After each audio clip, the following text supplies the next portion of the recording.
안녕하세요. 연애자격 대표 상담사 희원쌤입니다. 연꽃님들, 연잘님들 반갑습니다. 이별 없이 사랑하는 법.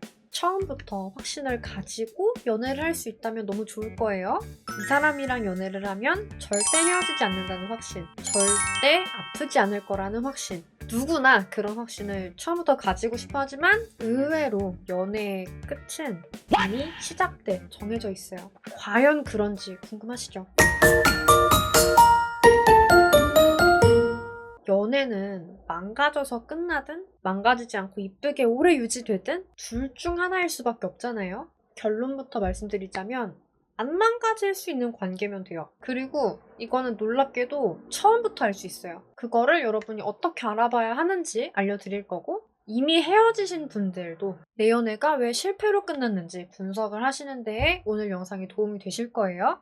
원인 분석이 된다면 해결책도 마련을 할 수 있겠죠? 성공적인 재회를 못 해보신 분들이 재회는 불가능하다 이런 말씀을 보통 하시고, 또 본인 상황만 겪어보신 분들이 남자는 보통 후폭풍이 오잖아 이런 말을 무책임하게 하거든요. 그러다 보니까 좀 혼란스러우실 수 있어요. 그런데 그냥 실패하지 않을 계획을 짜고 이걸 그대로 실행만 할 수 있으면 재회도 되는 거고 재회 할아버지도 되는 거예요. 그럼 지금부터 본론 갈게요. 집중! 우선은 우리 연애 유지를 정말 잘하기 위한 조건들부터 알아보고 넘어갈게요. 그 전에 잠깐, 저는 어떤 연애를 하는 사람인지도 먼저 알려드릴게요. 저는 여태 2명하고 연애를 했는데요. 가장 짧은 연애가 7년 4개월, 가장 긴 연애가 현재 남편과의 연애거든요. 올해로 남편이랑 만난 게 10년 차예요. 결혼으로 따지면 5년 차고요. 심지어 9년을 사내 커플로 지냈기 때문에 남들 같으면 되게 싸우기 쉬운 환경이지만 싸움 한 번, 권태기 한 번 저는 겪어본 적이 없어요.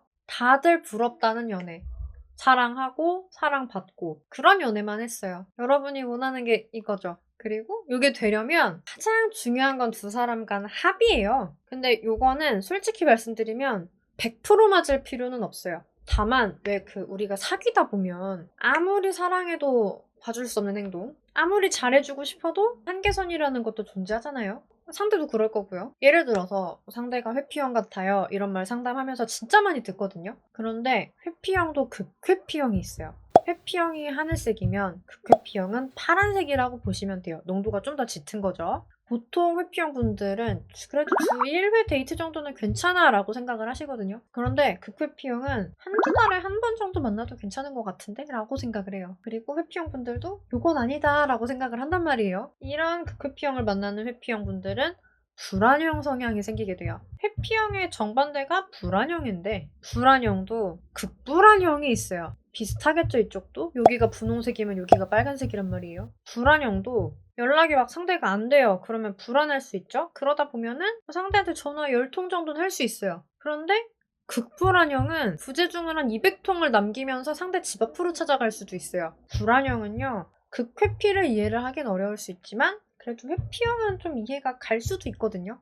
그리고 회피형도 불안형은 그나마 이해를 할 수 있어요. 불안하면 부재중을 200통씩 남기면서 찾아가는 사람과 데이트는 2달에 한 번이면 되지 않아? 라고 생각하는 사람이랑 너무 많은 트러블이 이미 예상이 되지 않아요? 그죠? 이렇게 우리가 연애 유지를 잘하려면 사실 애초에 우리가 잘 맞을 수 있는 사람들인 게 되게 중요하거든요. 그래서 그냥 느낌을 보고 만나시면 안 돼요. 나랑 잘 맞을 수 있는 사람인가? 라는 기준을 봤을 때 합격인 사람들 중에서 느낌을 봐야지, 느낌부터 봤는데 나는 극불안이고 너는 극회피면은 이 연애는 3개월 뒤에 지옥이 되는 거거든요. 연애가 시작은 다들 쉽다고 생각을 해요.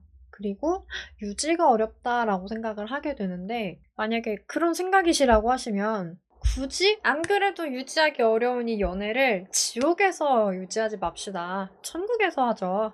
요게 연애 유지의 첫 번째 조건이에요. 내가 최악으로 질릴 만한 행동은 절대 하지 않으면서 내가 소소하게 질릴 만한 행동도 잘 안 하는 사람. 그러면서 내가 평소에 좀 부담 없이 해줄 수 있는 범위 안에서 나한테 원하는 사람. 요거를 잘 그려보실 수 있도록 하기 위해서 이상형 디자인 시트가 있어요. 한번 보시고. 근데 가끔 내 조건 자체가 진짜 비현실적인 경우가 있거든요. 그런 경우에는 그냥 혼자 사시거나 아니면 내 조건을 바꾸는 게 맞아요. 예를 들어서 내가 절대 질릴 모습은 연봉이 5천 이하인 거. 그러면서 내가 연락했을 때 1분 이내로 답이 안 오는 거. 그리고 내가 불렀을 때 바로 와주지 않는 거. 막 못생긴 거. 이렇게 정의하는 분이 계시다고 할게요. 이러면 인정해요. 내가 해줄 수 있는 것도 연봉 5천만 원 이상. 나도 상대 연락에 1분 이내에 응답 가능하고, 나도 상대가 호출하면 바로 출동할 수 있는 사람이고, 나도 절대 못생기지 않고 이쁘고 잘생긴 축에 속한다. 이게 되면은 조금은 인정할 수 있어요. 근데 그게 아니면 내 욕심이 과한 거예요. 내 기준이 이런 상태잖아요? 무슨 강의를 듣고 무슨 책을 봐도 연애 유지? 안 됩니다. 물론 내가 정말 운 좋게 조건에 딱 맞는 호구를 하나 낚았어요. 그리고 내 가스라이팅 실력이 예술의 경지예요. 그러면 뭐 여러분이 예외가 될 수도 있어요. 그런데 우리가 이런 걸 예쁜 연애라고 하진 않잖아요. 그러면 두 번째, 연애가 유지되는 조건은 서로 질리지 않게 하는 거예요. 서로 질리게 만드는 행동을 덜 하는 사람들끼리 만났어도 갈등은 분명히 생기거든요. 각자 서로 다른 삶을 살아왔을 거고 가치관도 조금씩 다를 텐데 갈등이 없을 순 없어요. 그런데 이 갈등을 어떻게 처리를 하냐, 이게 되게 중요한 거거든요.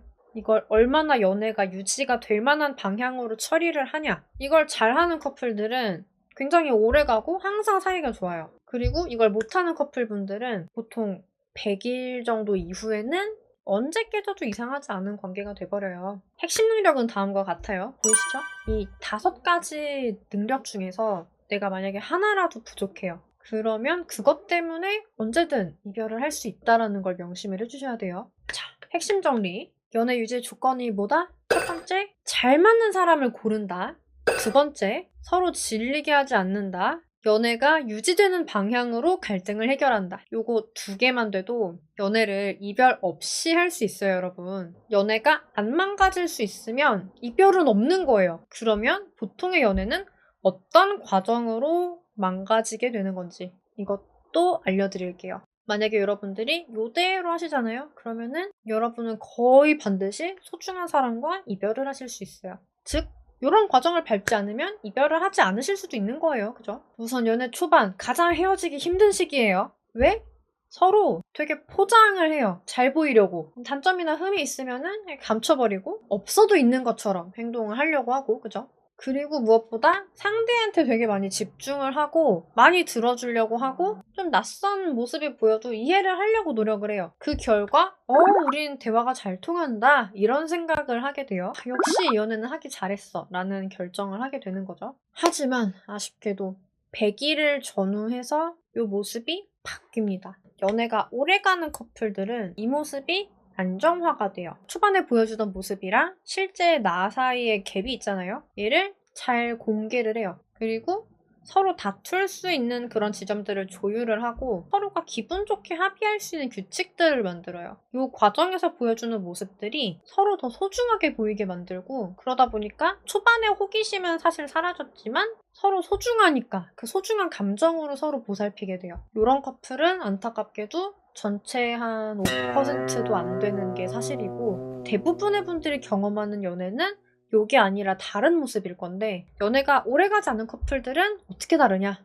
100일 전후에서 상대가 예전이랑 좀 다르다라는 걸 느끼게 돼요. 인간적으로 100일 동안이나 우리가 연애 초기의 모습, 어떻게든 잘 보이려고 노력하는 그 모습을 유지를 하는 건 불가능해요. 이거는 오래가는 커플들도 마찬가지예요. 그건 불가능해요. 근데 그러다 보니 원래 모습으로 돌아가는 게 맞는데, 연애가 오래 가는 커플들은 이 과정을 되게 자연스럽게 상대가 받아들이도록 처리를 해주는 거예요. 근데 아닌 커플들은 요게 안 되니까 어느 순간 변한 것 같이 보이고 실망감이 들고 상처가 되는 거죠. 100일이나 지난 상황에서, 즉 호기심만 떨어진 상황에서 실망과 상처를 경험하는 거예요. 그러다 보니까 초반처럼 내가 경청해주고 잘 들어주려고 하고 잘 보이려고 하고 이런 노력이 줄어듭니다. 그 대신 내가 원하는 걸 요구를 하기 시작해요. 그러다 보면은 우리는 대화가 생각보다 잘 안 통하는구나 라는 느낌이 서서히 들기 시작해요. 내가 원하는 연애는 이게 아니었는데 라는 생각이 들다 보면은 슬슬 지치는 거죠. 그리고 지쳤을 때 서로 건들면 이게 싸움이 되는 거고, 싸우면 또 상처받고 실망하고, 서로의 그런 상처받고 실망한 모습이 또 하나의 상처와 실망이 돼요. 행복하자고 만난 건데 우리는 서로 상처를 주고받는 거지 행복하지 않다는 생각이 드니까. 물론 이 상태에서도 서로 잘해주기 시작하고 그러면 초기의 모습으로 돌아갈 수도 있지만 이대로 내리막으로 가면 먼저 지친 쪽이 이별을 구하게 돼요. 초반엔 되게 우리가 서로 잘 들어주려고 하고 이해하려고 노력을 하고 그랬잖아요. 근데 이 모습이 없어진 상태, 요거 자체가 사실 언제 헤어져도 이상하지 않은 상황이에요. 지금 우리가 같이 살펴본 이 과정을 여러분이 해봤고 이미 끝난 연애에다가 한번 대입을 해보세요.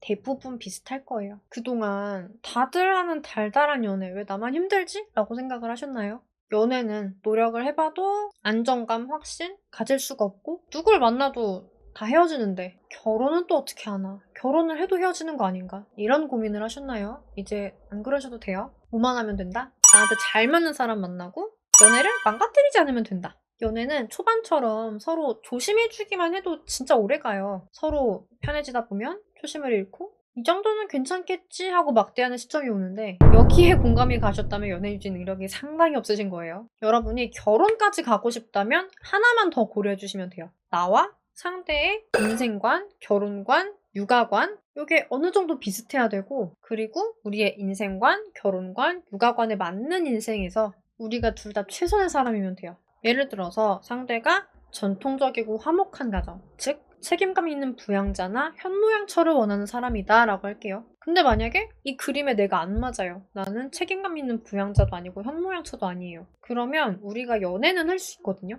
그런데 이 사람이 결혼을 생각하게 되는 시점에서 나는 교체해야 되는 사람이 돼요. 이런 일이 없으려면 초반에 나랑 잘 맞는 사람을 먼저 찾아야 된다고 말씀드렸잖아요. 그때 애초에 이런 가치관까지 나랑 잘 맞는 사람인지를 보시면 돼요. 생각보다 지금 이 순간, 지금 이 느낌, 지금 내가 느끼는 이 감정 이런 말투적인 느낌에 집중을 해서 연애를 할 때 연애가 망하는구나 라는 게 여러분들 여태까지 연애를 되짚어보면 확 와닿으실 거예요. 우리가 뭘 하든지 간에 장기적인 관점, 목표, 큰 그림 이런 거 그리는 거 되게 중요한 거잖아요. 그리고 연애 또한 마찬가지예요. 헤어지기 싫으면 안 헤어질 만한 큰 그림을 그려야 되거든요. 그런데 이런 계획 없이 여러분이 연애를 한다면 사실 오래가는 게 더 이상한 일인 거예요. 우리나라 커플의 평균 연애 기간이 얼마나 되는지 아시나요? 10개월이라고 하거든요. 1년이 안 돼요. 이게 비트윈 쪽에서 발표한 내용인데 비트윈을 장기 연애 커플이나 부부들도 쓰잖아요. 요 사람들을 뺀다고 하면은 일반적인 사람들 연애 기간은 훨씬 짧은 거예요. 그쵸? 남들 다 하는 연애 요거 여러분들 목표 아니에요. 남들 다 하는 연애 평균 연애 기간이 10개월이에요. 여러분이 원하는 연애가 10개월만 연애하고 쫑나는 거 아니잖아요. 안 헤어지는 연애, 안정된 결혼 이걸 원하신다면 그건 상당히 난이도가 높은 목표예요. 여러분 인정하셔야 돼요. 이거 실패한다는 거는 실패할 수밖에 없는 계획을 짰기 때문이다 라는 말이 있어요. 연애를 헤어지려고 한 게 아니라면 헤어진 건 실패잖아요. 실제로 여러분이 오래 가는 연애를 하려고 얼마나 노력을 해보셨나요? 네, 그때그때 바뀌는 움직이는 요 감정에 의해서 모든 걸 결정하는 그런 연애가 아니라 큰 그림에 따라 때로는 내 감정조차 컨트롤하면서 연애를 하고 상대의 환상까지 내가 조종을 할 수 있어야 여러분이 생각하는 그런 연애가 가능해져요. 보시고 생각이 많으시죠? 영상 끝났다고 해서 끄지 마시고 지금 여러분들 생각나는 거, 다짐할 거 한번 정리를 해보세요. 그리고 댓글로도 한번 적어주세요. 저도 같이 봐드릴게요. 그리고 재회는 여러분에게 없었던 연애 유지 능력을 이제 있다고 다시 증명하는 과정이거든요. 이별하신 분들은 내가 이 5가지 능력 중에서 어떤 부분이 모자라서 이별의 원인이 된 걸까? 이것도 고민을 해보셔야 돼요. 그리고 중요한 거, 결국 내가 상대한테 최상의 배우자인 거 요게 증명이 되면 재회만이 아니라 상대가 결혼 생각이 없어서도 나랑 결혼하고 싶게 만들 수가 있거든요. 내가 어떻게 그런 사람으로 포지셔닝이 될지 이거도 전략을 여러분이 짜주셔야 돼요. 연애도 이별도 재회도 어렵다. 1대1로 같이 의논 좀 하고 싶다. 이런 분들은 진단지 제출을 해주세요. 아래 고정 댓글 링크에서 보시고 항목에 따라서 여러분이 천천히 그냥 적어보시기만 해도 내 상황이 일목요연하게 정리가 되고 눈에 보이고 그럴 거거든요. 적어서 보내주시고 카톡 주시면 돼요. 오늘 영상 도움되셨나요? 좋으셨다면 좋아요, 구독, 알람 설정 부탁드릴게요. 안녕.